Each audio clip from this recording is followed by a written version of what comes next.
18 साल बाद जब आरसीबी चैंपियन बनी तो ऐसे में सबने सोचा था कि इस जीत पर विराट कुछ एक्स्ट्रा ऑर्डिनरी बोलेंगे, और ये बोले भी बिंदास। इन्होंने कहा, चाहे इस पल का इंतजार कितना भी लंबा रहा हो, लेकिन ये टेस्ट क्रिकेट से 5 पायदान नीचे है। मैं यंगस्टर्स से कहूंगा कि टेस्ट क्रिकेट की कद्र करो। विराट ने बेशक ये संदेश सबको टेस्ट क्रिकेट से मोहब्बत और वफादारी के लिए दिया, लेकिन किसी को ये रास नहीं आया। कोई था जिसके जख्मों पर इस स्टेटमेंट ने नमक छिड़क दिया। नाम था आंद्रे रसल। जी हाँ, आंद्रे रसल। अक्सर हम सुनते हैं ना कि रसल अंदर गेंद बाहर, लेकिन इस बार ये बयान अंदर और इनका दुख बाहर आ गया। इन्होंने जवाब दिया कि मैं इस बात से एग्री नहीं करता। हाँ, क्रिकेट के बिग 3 यानी भारत, इंग्लैंड और ऑस्ट्रेलिया के खिलाड़ी कुछ ऐसी बातें करते अच्छे लगते हैं क्योंकि इन्हें तगड़े कॉन्ट्रैक्ट मिलते हैं, बोर्ड से प्रॉपर सिक्योरिटी मिलती है। लेकिन वेस्ट इंडीज, भाई यहाँ वो बात नहीं है। आप यहाँ 50 या 100 टेस्ट भी खेल लो, कुछ दिखाने लायक नहीं होता। और मुझे अपने टेस्ट करियर में कोई अफसोस नहीं, क्योंकि मैंने कभी पीठ नहीं दिखाई। ये बोर्ड था जिसने मुझे सिर्फ व्हाइट बॉल क्रिकेटर समझा। दोस्तों, इस बयान ने बखेड़ा खड़ा कर दिया, कई सवाल उठा दिए कि क्या वेस्ट इंडीज बोर्ड को ये भी नहीं पता कि जिस खिलाड़ी को वो T20 प्लेयर मानते रहे वो टेस्ट भी खेलना चाहता था। आप इतनी बड़ी CPL करते हैं, किसी वक्त विश्व की सबसे बड़ी सुपर पावर थे लोग, लेकिन अब क्या हो गया?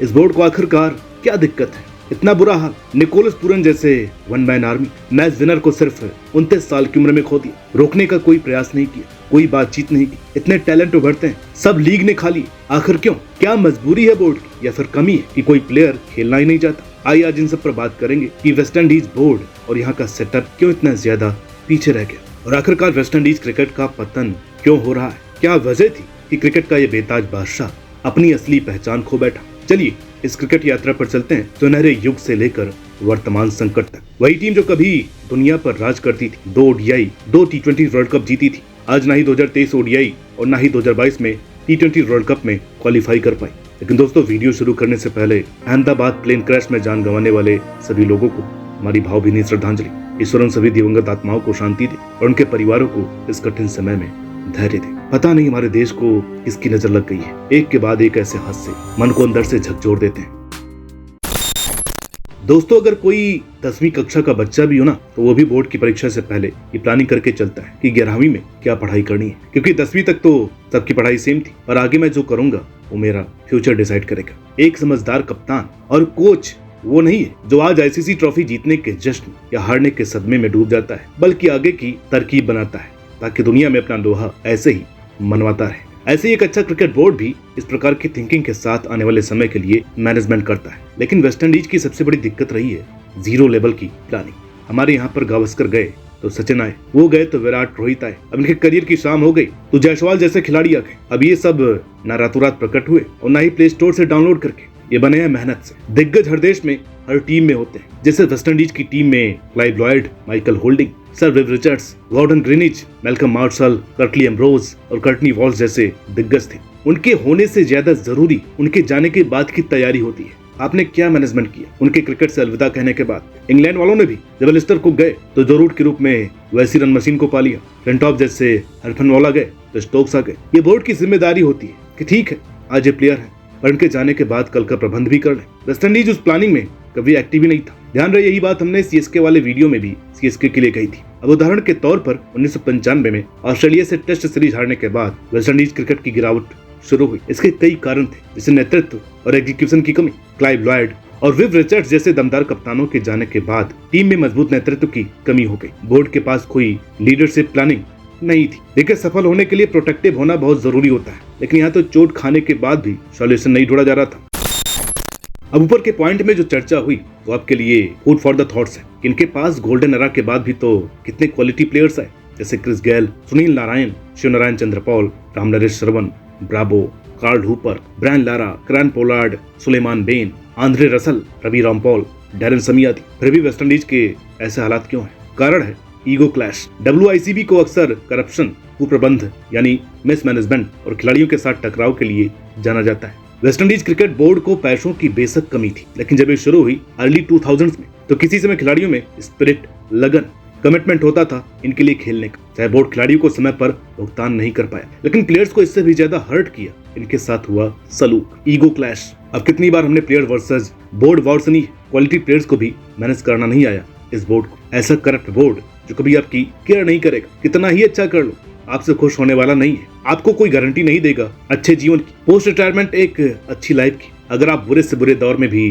धरन समी की तरह एक राइट ऑफ हो चुकी टीम से 2 वर्ल्ड कप जीत जाएंगे तो भी आपको टीम से बाहर कर देंगे। और एक्स क्रिकेटर्स एक से बढ़कर के एक दिग्गज मैच देखने स्टैंड्स में जाएंगे, कोई सड़कों पर घूम रहा होगा लेकिन वहां पर इन्हें कोई जानता भी नहीं। और जो करंट में है उनकी रोज रोज की नोकझोंक, हर बार के लड़ाई झगड़े जो दुनिया के सामने एक्सपोज हुआ था 2014 में भारतीय दौरे पर, जब वेस्टइंडीज 20 सीरीज में घर लौट गई थी, जिसके चलते खिलाड़ियों ने अल्टरनेटिव ढूंढने शुरू की। कौन से आई जानते हैं, लेकिन उससे पहले जानते हैं वो मसला जो पैसे, झगड़े और फ्रेंचाइजी कमिटमेंट से भी ज्यादा बुरा था। वेस्टइंडीज कोई एक देश नहीं है बल्कि 15 देशों और द्वीपों का संघ है, जैसे Jamaica, Barbados, Trinidad and Tobago आदि। इससे ज्यादा स्टेट हमारे यहाँ, लेकिन कम से कम हम एक छत के नीचे तो हैं, एक माँ के बच्चे हैं जिसका नाम भारत है। सीधी सी बात है, वेस्टइंडीज में इतनी विविधता है जिसके चलते चैन में अलग अलग एरिया के प्लेयर्स को प्रायोरिटी की वजह से पक्षपात होता है और होता आया है। कोचिंग और ट्रेनिंग के सोर्सेस का असमान वितरण, कोई भी यूनिफॉर्मिटी नहीं रही। अब कोई देश नहीं तो यहाँ पर देशभक्ति वाले सोच की कमी रही और तभी यहाँ पर रही एकजुटता की कमी। ऑस्ट्रेलिया या भारत जैसी टीम जैसी भावना पैदा नहीं कर पाई और वैसी टीम स्पिरिट की बजाय इंडिविजुअल ग्लोरी का अड्डा बनकर के रह गई ये टीम, जहाँ कलेक्टिव ब्रिलियंस नहीं हो पाई।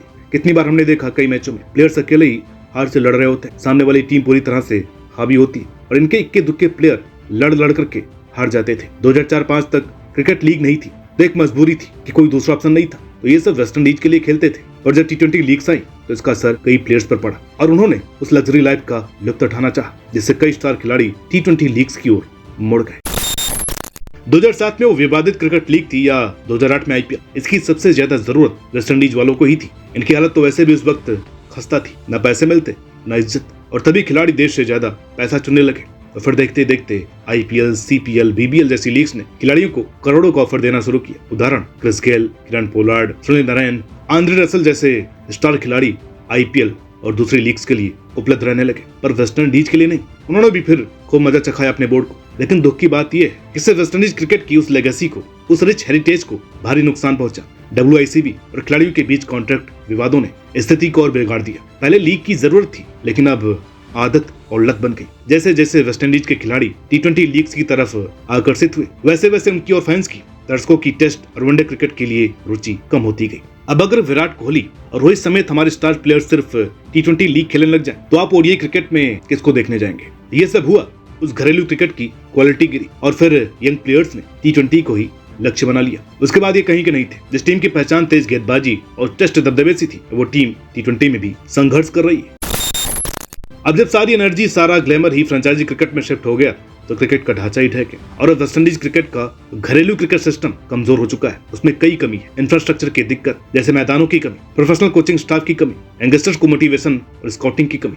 इसके अलावा सरकार और क्रिकेट बोर्ड के बीच तालमेल भी नहीं बन पा रहा है और तभी ऐसी दुर्गति हो गई जहाँ भारत, ऑस्ट्रेलिया, इंग्लैंड में हर साल नए सितारे उभरते हैं, वहीं वेस्टइंडीज में स्कूल और यूनिवर्सिटी स्तर पर क्रिकेट को बढ़ावा नहीं मिल पा रहा है। अब वहाँ के यंगस्टर्स क्रिकेट के बजाय फुटबॉल, बास्केटबॉल या फिर म्यूजिक करियर में इंटरेस्ट ले रहे हैं। जो टैलेंट्स हैं वो विदेश जाकर के बस जाती हैं। इसे कहते हैं ब्रेन ड्रेन, क्योंकि वेस्टइंडीज क्रिकेट बोर्ड ने आधुनिक खेल और टेक्नोलॉजी के साथ खुद को नहीं बदला और इतना बड़ा खामियाजा भुगता। जब तक WICB अपनी पॉलिसी में सुधार नहीं करता और प्लेयर्स को सम्मान और स्थायित्व नहीं देता, तब तक भविष्य उज्जवल नहीं कहा जा सकता। और इसलिए खिलाड़ी वेस्टइंडीज को छोड़ करके जा रहे हैं। वेस्टइंडीज क्रिकेट का पतन किसी एक दिन में नहीं हुआ, एक लंबे समय के तगड़े ब्लंडर्स, बोर्ड की गलतियों, खिलाड़ियों के पलायन और सोर्सेज की कमी का रिजल्ट है, बिना सिर पैर की मैनेजमेंट का रिजल्ट। अगर वेस्टइंडीज फिर से उभरना चाहता है तो उन्हें चाहिए अपने बोर्ड का पूर्ण सुधार, खिलाड़ियों के साथ मजबूत बॉन्डिंग, घरेलू ढांचे में इन्वेस्टमेंट, यंगस्टर्स को मौके और सम्मान, ये सारी चीजें प्रॉपर तरीके से होनी चाहिए, तभी सारी चीजें ट्रैक पर आ सकती है। नहीं तो वो दिन दूर नहीं जब वेस्टइंडीज सिर्फ एक क्रिकेट इतिहास की एक याद बनकर के रह जाएगा। तो दोस्तों, अगर आपको ये वीडियो पसंद आई हो तो इसे लाइक कीजिएगा, शेयर कीजिएगा। चैनल पर नए हैं तो प्लीज इसे सब्सक्राइब करना मत भूलिएगा। अपने सुझाव कमेंट में जरूर रखें। मिलता है आपसे अगली वीडियो में, तब तक के लिए नमस्कार।